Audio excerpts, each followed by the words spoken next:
السلام علیکم ورحمۃ اللہ وبرکاتہ۔ محترم بھائیوں، بزرگوں، دوستو، یہ ہمارا اصلاح معاشرہ کا 687واں سبق ہے۔ محترم بزرگوں، کل شام 7 بجے زی نیوز، اس کا جو نیوز چینل ہے زی ہندوستان، اس کے اوپر مسلم پرسنل لا بورڈ کی طرف سے جو میڈیا میں حصہ لیتے ہیں مولانا مفتی اعجاز ارشد قاسمی صاحب، اور وہاں پہ دوسری جو مستورات تھی ان کے درمیان میں ایسی ہاتھا پائی مارا ماری ہو گئی جیسے ہمارے یہاں پہ عموماً مچھی بازار میں، گوشت کے بازار میں، اسی طریقے سے جو آوارہ اوباش اور ٹپوری اور چھپری ٹائپ کے لوگ ہوتے ہیں ان کے درمیان میں کبھی کسی مسئلے کو لے کر ہو جاتی ہے، سیم وہی منظر ہمارے مفتی اعجاز ارشد قاسمی صاحب نے پوری دنیا کو دکھایا۔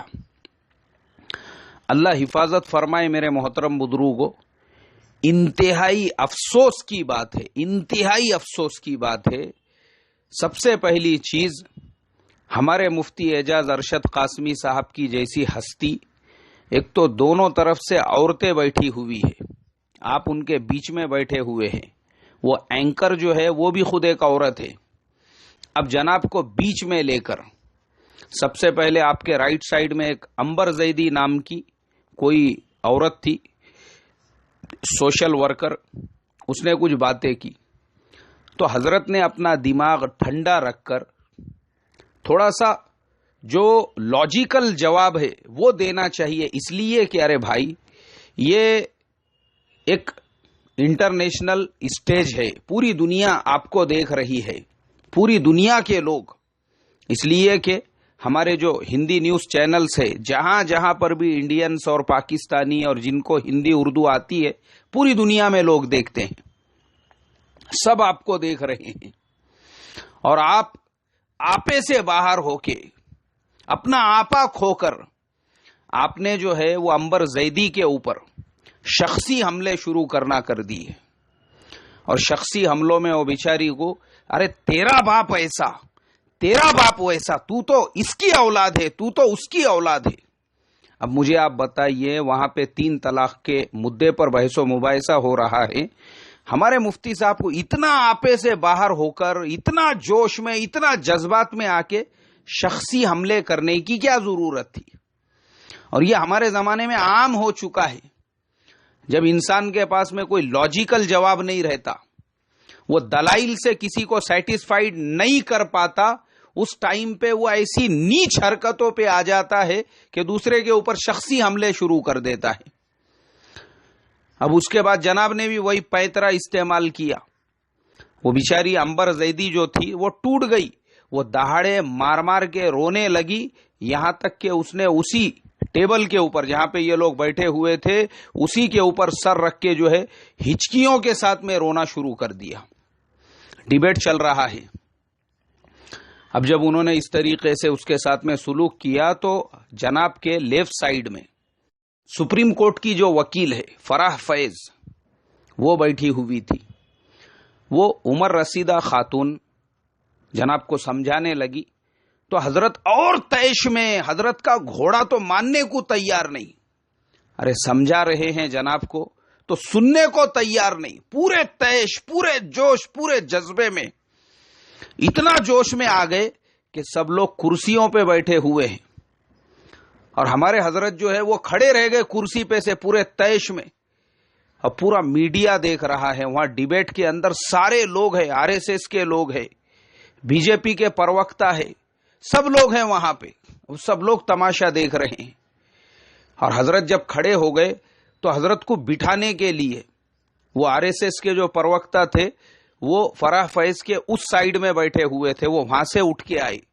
کہ چلو میں تو کم سے کم حضرت کا گھوڑا جو ہے اس کے کاسرے کو اکھڑتا ہوں تو حضرت تھوڑا کنٹرول میں آئیں گے۔ اللہ حفاظت فرمائے میرے محترم بزرگوں، افسوس ہوتا ہے، افسوس، ہم لوگوں میں سینس کے کمی کی وجہ سے رتی برابر ہمارے پاس اس بات کا شعور نہیں ہے. ہماری ان حرکتوں کو پوری دنیا دیکھ رہی ہے. دنیا ہماری دلیلوں کو نہیں پہچانیں گی. ہمارے پاس میں جس مسئلے پہ ہم بحث و مباحثہ کر رہے ہیں، عورتوں کے حقوق پر، اسلام نے عورتوں کو کیا کیا حقوق دیے، اور مسلم پرسنل لا بورڈ وہ عورتوں کے حقوق کے لیے ہی لڑائی لڑ رہا ہے، یہ آپ الفاظ میں بول رہے ہو، لیکن پوری دنیا نے دیکھا کہ آپ کے الفاظ میں اور آپ کی حرکات میں کتنا زیادہ فرق تھا. اب الفاظ میں تو ہم لڑائی لڑ رہے ہیں شریعت کے تحفظ کی، عورتوں کے حقوق کی، لیکن پریکٹیکل کے اندر جب آ گئے تو جناب نے اپنا آپا کھو دیا. اور اس کے بعد میں وہ جو سپریم کورٹ کی ایڈوکیٹ تھی فرح فیض، ان کے ساتھ میں ہاتھا پائی شروع ہو گئی. اللہ حفاظت فرمائے. مجھے اتنا افسوس ہوا میرے محترم بزرگوں، اتنا افسوس ہوا اس لیے کہ آپ نے پریکٹیکل پوری دنیا کو دکھا دیا کہ ہمارے جیسے لوگ خالی الفاظ کے دریا بہاتے ہیں عورتوں کے حقوق اور ہم تحفظ شریعت کے لیے لڑائیاں لڑ رہے ہیں، لیکن پریکٹیکل میں آ کے اس کے بعد وہ نیوز چینل والے نے ہیڈنگ باندھ دیا، دیکھیے یہ ہے اسلام، وہ عورتوں کو ایسے حقوق دیتا ہے. اللہ حفاظت فرمائے.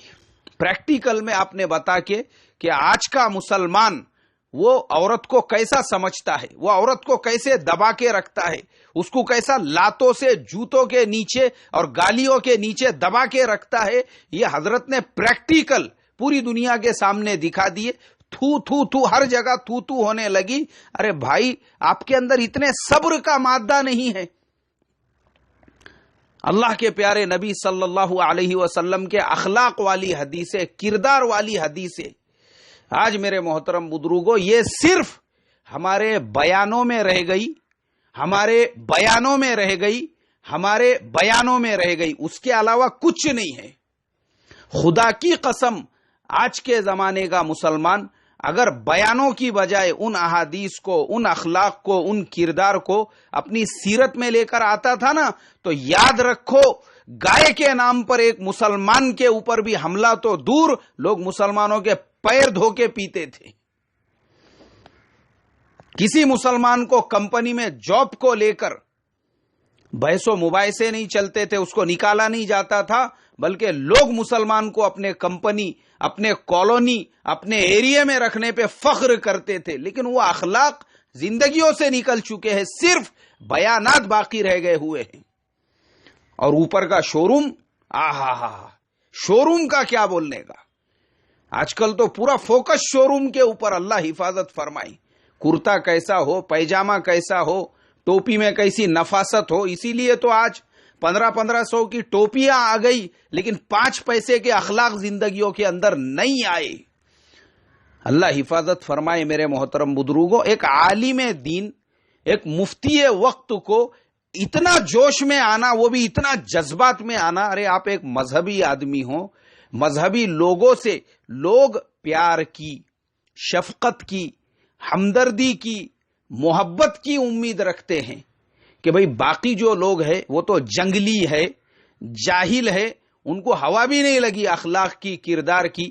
یہ لوگ ذرا تعلیم یافتہ ہوتے ہیں، اللہ سے جڑے ہوئے ہوتے ہیں.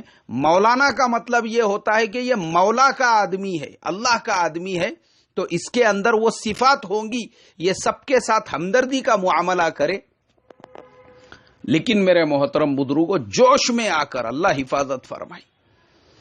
اور یہی اسی کی کمی کی وجہ سے آج ہمارے زمانے کے اندر یہ علماء کے درمیان میں اور عوام کے درمیان میں جو کھائی پیدا ہو رہی ہے.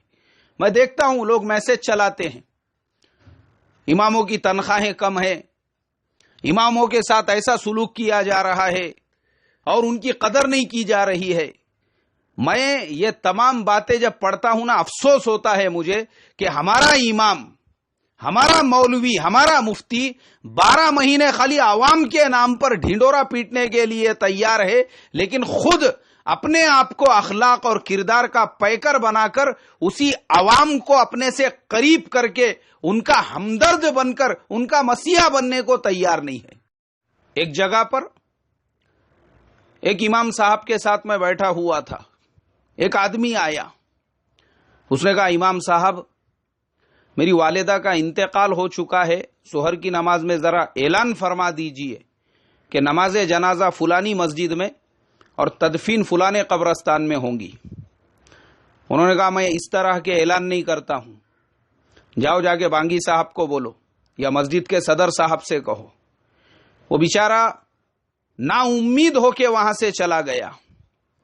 اس کے بعد وہ امام صاحب فخریہ انداز میں, جیسے انہوں نے بہت بڑا ملک فتح کر دیے, بولے میں ایسے چلر گرے ہوئے اور تھرڈ کلاس کام نہیں کرتا, بولے اپنی پوزیشن بنا کے رکھتا ہوں. ہاں ایسا اپنا مزاج ہے. بولے تمہارا کیا حال ہے؟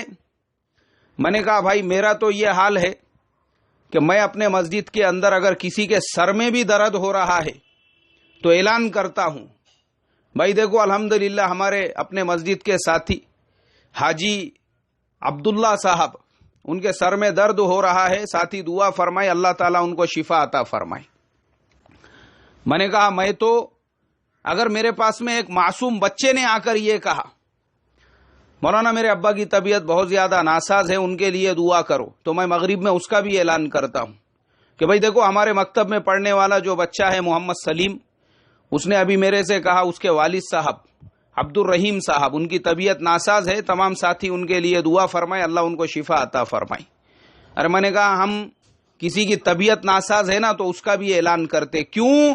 مصلی ہے ہمارے, یہی ہمارے بھائی بند ہے, یہی ہماری برادری ہے, یہی ہمارا خاندان ہے, یہی ہمارے اپنے ہیں.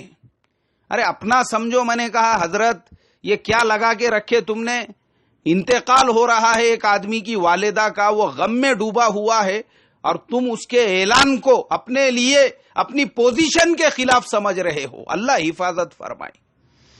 ارے آج ہم اپنے اندر کی صفات, اپنے اندر نرمی لاؤ نا, نرمی لا کے دیکھو.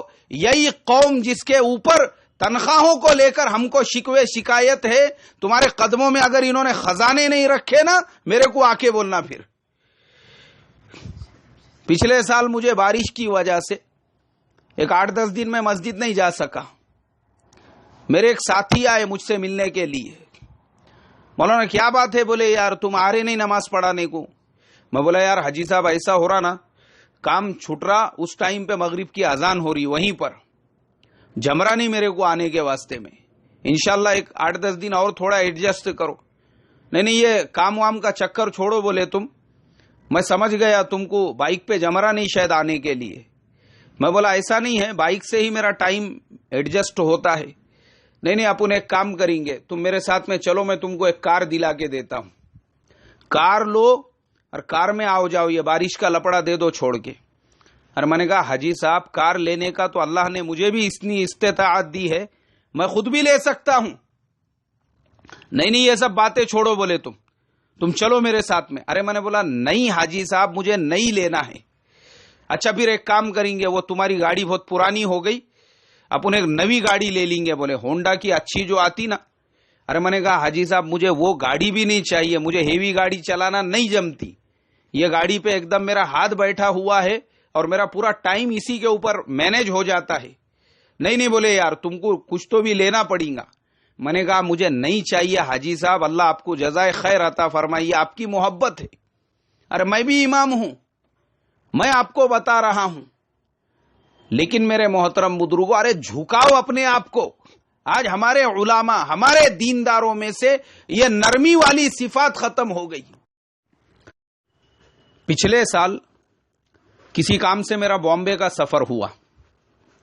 اب رات ہو گئی تو ایک حلقے کا ہفتے واری اجتماع تھا, ہم لوگوں نے اسی مسجد میں قیام کیا. فجر کے بعد میں اور ہمارے ایک بہت عزیز دوست ہے, وہ اس حلقے کے ذمہ داروں میں شمار ہوتے ہیں. ہم لوگ بیٹھے ہوئے تھے تو ایک اکابر صاحب جو شاید اپنے آپ کو اس حلقے کا, اس شہر کا, وہ پورے ایریے کا ٹھیکے دار, گتے دار, اللہ تعالیٰ نے اس کو اسوڑ دے کے نازل فرمائے تھے کہ تو یہ ساری ذمہ داریاں سنبھال, بول کے وہ آئے ہمارے پاس اور ہمارے دوست سے پوچھنے لگے بھائی کون مہمان ہیں؟ بولے یہ ہمارے مولانا صاحب ہے, پونے میں امامت کرتے ہیں, کچھ کام سے آئے تھے تو رات ہو گئی، اس لیے میرے ساتھ انہوں نے یہیں پہ قیام کر لیا۔ اب یہ سننے کے بعد اس کو ایسا لگا جیسا میں نے اس کے بیڈ روم میں قیام کر لیا۔ دل ملا کے حضرت بولنے لگے، کیا لوگ بولے اپنے دنیاوی کاموں سے آتے ہیں اور مسجد کے اندر قیام کرتے ہیں؟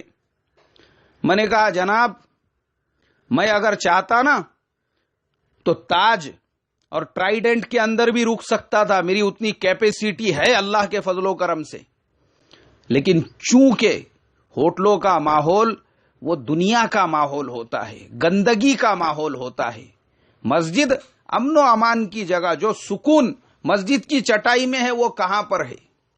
آج محترم بزرگوں، تنگی دیکھو، دلوں کی تنگی اور اخلاق کا گرتا ہوا کردار کہ مسلمان ایک دوسرے مسلمان کی مدد کو تیار نہیں۔ اللہ حفاظت فرمائے اور ہم تمام کو صفات اور اخلاق والا بنائے۔ السلام علیکم ورحمۃ اللہ وبرکاتہ۔